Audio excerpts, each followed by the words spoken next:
बहुत पहले की बात है जब उत्तर प्रदेश के एक छोटे से गांव नूरपुर में एक किसान रहता था जिसका नाम था अजमत। अजमत एक मेहनती और ईमानदार इंसान था, लेकिन उसकी जिंदगी में मुश्किलों का पहाड़ टूट पड़ा था। उसके भाइयों ने उसे अपने पिता की जायदाद से बेदखल कर दिया था। पिता की मृत्यु के बाद अजमत को जायदाद का सिर्फ एक छोटा सा हिस्सा मिला था, कुछ एकड़ जमीन और थोड़ा सा पैसा।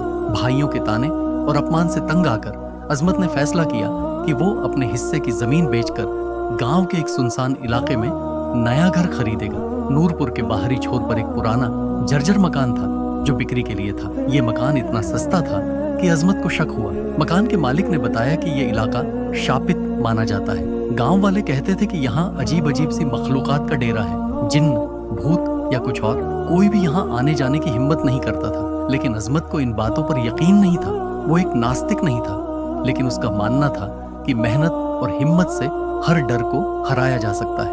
उसने मकान खरीद लिया और अपनी इकलौती बेटी अफशान के साथ वहां रहने चला गया। अफशान 20 साल की थी और नूरपुर के पास एक कॉलेज में आर्ट्स की फाइनल ईयर की स्टूडेंट थी। वो अपनी माँ की तरह खूबसूरत थी, जिसका कुछ साल पहले बीमारी की वजह से इंतकाल हो गया था। अफशान और अजमत का रिश्ता बहुत गहरा था।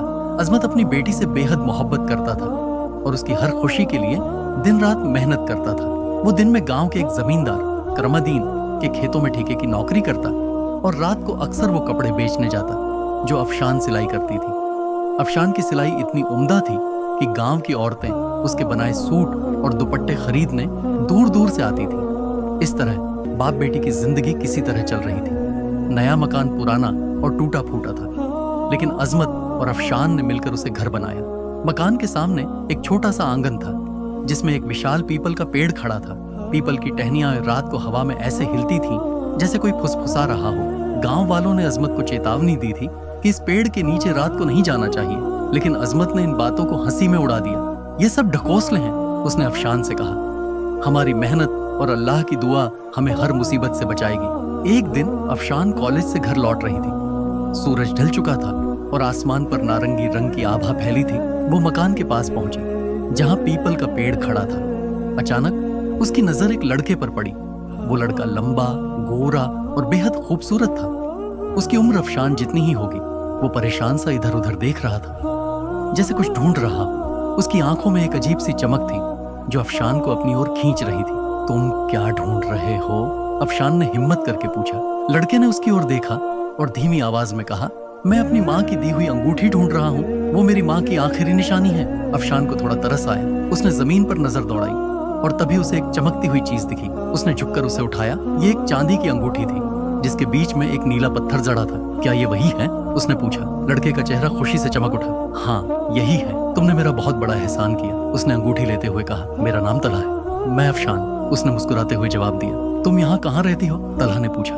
बस यहीं, उस मकान में। अफशान ने पीपल के पेड़ के पास अपने घर की ओर इशारा किया। तलहा ने पास ही एक बस्ती की ओर इशारा किया और बोला, मैं वहाँ रहता हूँ। फिर उसने अफशान का शुक्रिया अदा किया और चला गया। अफशान घर पहुंची, लेकिन उसका दिल उस अजनबी लड़के की बातों में उलझा रहा। तलहा की आवाज में कुछ जादू सा था और उसकी आंखों की चमक अफशान को बार बार याद आ रही थी। दिन बीतते गए और अफशान और तलहा की मुलाकातें बढ़ने लगी। एक दिन अफशान अपने आंगन में बैठकर किताब पढ़ रही थी जब उसने तलहा को फिर से देखा। वो पीपल के पेड़ के पास खड़ा था। तुम यहाँ क्या कर रहे हो? अफशान ने पूछा। मैं गांव के बाजार जाने वाली बस का इंतजार कर रहा हूँ, तलहा ने जवाब दिया। अफशान ने हंसते हुए कहा, यहाँ तो कोई बस नहीं आती, तुम्हें थोड़ा आगे जाकर इंतजार करना होगा। दोनों में बात शुरू हुई। तलहा ने बताया कि वो गांव के पास की बस्ती में अपनी चाची के साथ रहता है। उसने अपनी माँ के बारे में भी बताया जो कई साल पहले गुजर चुकी थी। उसकी बातों में एक अजीब सी उदासी थी जो अफशान को छू गई। बातों बातों में तलहा चला गया, लेकिन अफशान का दिल उससे फिर मिलने को बेकरार था। कुछ दिन बाद एक दोपहर अफशान आंगन में आम तोड़ रही थी।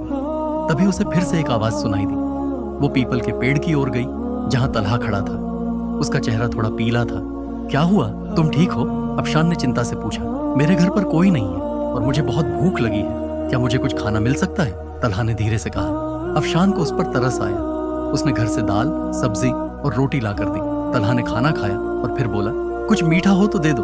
अफशान ने रसोई से खीर ला कर दी। तलहा ने 1, 2, 3, 5 प्लेट खीर खा ली। अफशान हैरान थी, इतना मीठा कोई कैसे खा सकता है? उसने सोचा, लेकिन कुछ कहा नहीं। तलहा ने शुक्रिया कहा और चला गया। समय के साथ अफशान और तलहा की दोस्ती गहरी होती गई। तलहा अक्सर उसके लिए अजीब अजीब से फल लाता जिनके नाम अफशान ने कभी नहीं सुने थे। वो फल इतने स्वादिष्ट होते कि अफशान उन्हें खाकर हैरान रह जाती। तलहा की बातों में एक जादू था और अफशान धीरे धीरे उसकी ओर खींचती चली गई।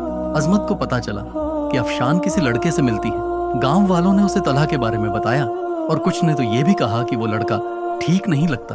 अजमत ने अफशान को बुलाया और सख्त लहजे में कहा, ये क्या सुन रहा हूँ? तुम किसी लड़के से बातें करती हो? मैंने तुम्हें कितनी आजादी दी, लेकिन इसका मतलब ये नहीं कि तुम आसपास के लोगों से इतना घुल मिल जाओ। उस लड़के से बात करना बंद करो।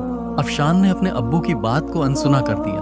उसे तलहा पर पूरा भरोसा था। वो सोचती थी कि तलहा एक अच्छा इंसान है और उसकी दोस्ती में कोई बुराई नहीं, लेकिन अजमत का दिल बेचैन था। उसे तलहा की मौजूदगी में कुछ गलत लगता था, हालांकि वो समझ नहीं पा रहा था कि क्या।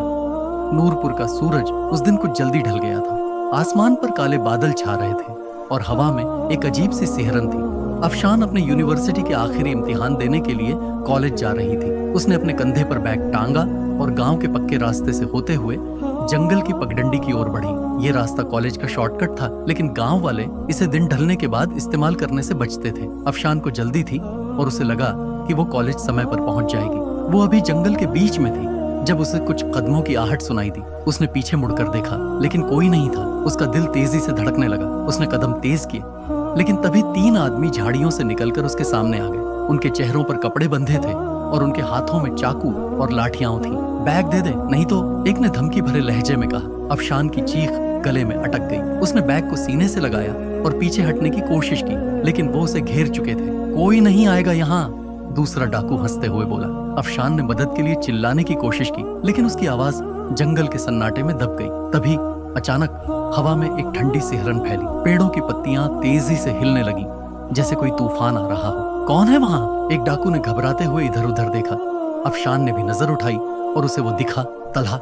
वो जंगल के अंधेरे से निकलकर सामने आया। उसकी आंखों में एक अजीब सी आग थी जो इंसानी नहीं लगती थी। उसका चेहरा शांत था, लेकिन उसकी मौजूदगी से हवा भारी हो गई थी। डाकुओं ने उसे देखा और उनके चेहरों पर खौफ छा गया। उनके हाथों से हथियार गिर गए और वो बिना कुछ कहे जंगल की ओर भाग खड़े हुए। अफशान का दिल अब भी जोर जोर से धड़क रहा था।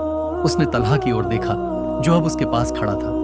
उसकी आंखों की चमक अब कम हो चुकी थी और वो फिर से वही तलहा लग रहा था जिसे वो जानती थी। तलहा, तुमने ये कैसे किया? उसने कांपते हुए पूछा। तलहा ने हल्की सी मुस्कान के साथ कहा, मैं बस इधर से गुजर रहा था, शायद उन्हें लगा कि मेरे साथ और लोग हैं। उसने मजाकिया लहजे में कहा, लेकिन अफशान को उसकी बात पर यकीन नहीं हुआ। वो डाकू डरे हुए थे, जैसे उन्होंने कोई भयानक चीज देखी हो। शुक्रिया तलहा, तुम ना होते तो। अफशान ने आभार भरे लहजे में कहा। बस अब इम्तिहान देने जाओ, देर हो रही है, तलहा ने कहा और उसे रास्ता दिखाते हुए कॉलेज की ओर इशारा किया। अफशान ने एक बार फिर उसकी ओर देखा और फिर कॉलेज की ओर चल पड़ी, लेकिन उसका दिमाग उलझन में था। तलहा में कुछ तो अजीब था। वो इंसान कैसे इतने खतरनाक डाकुओं को सिर्फ अपनी मौजूदगी से भगा सकता था? उसी रात जब अफशान घर लौटी, उसने अजमत को सारा वाकया सुनाया। उसने सोचा कि अजमत तलहा की तारीफ करेंगे, लेकिन इसके उलट अजमत का चेहरा और सख्त हो गया। अफशान, मैंने तुझे कितनी बार कहा कि उस लड़के से दूर रह, वो ठीक नहीं है। आज के बाद तू अकेले कहीं नहीं जाएगी, समझी? अफशान ने चुपचाप सिर हिलाया, लेकिन उसका दिल तलहा के लिए धड़क रहा था। वो उसकी बहादुरी, उसकी रहस्यमयी हंसी और उसकी बातों को भूल नहीं पा रही थी।